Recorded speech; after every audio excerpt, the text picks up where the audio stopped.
রাজধানীর উত্তরায় milestone school and কলেজে বিমান বিধ্বস্ত হতাহতের ঘটনায় শোকে বিহ্বল গোটা দেশ।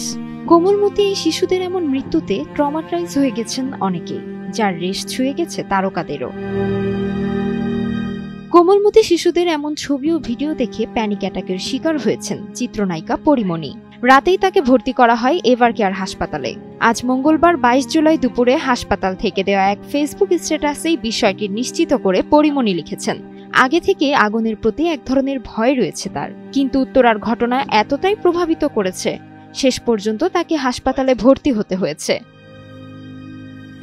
অভিনেত্রী বর্তমানে ২ সন্তানের মা। তিনি লিখেছেন, আমার আগুনের একটা ট্রমা আছে ছোটবেলা থেকেই, সেটা যে এখনো এত ভয়ঙ্করভাবে আছে তা বুঝতে পারি নাই। সবশেষ তিনি লেখেন, গতকালের দুর্ঘটনায় ছোট ছোট বাচ্চাগুলোর পোড়া শরীরের ছবি ভিডিও দেখে আমার খুব খারাপভাবে প্যানিক অ্যাটাক হয়, রাতে হাসপাতালে ভর্তি হতে হয়। পরিমণির অসুস্থতার খবরে উদ্বেগ প্রকাশ করেছে তার ভক্ত অনুরাগীরা। ভক্ত সহকর্মীরাও তার সুস্থতা কামনা করেছেন। তাহিয়া তাজ, NTV অনলাইন।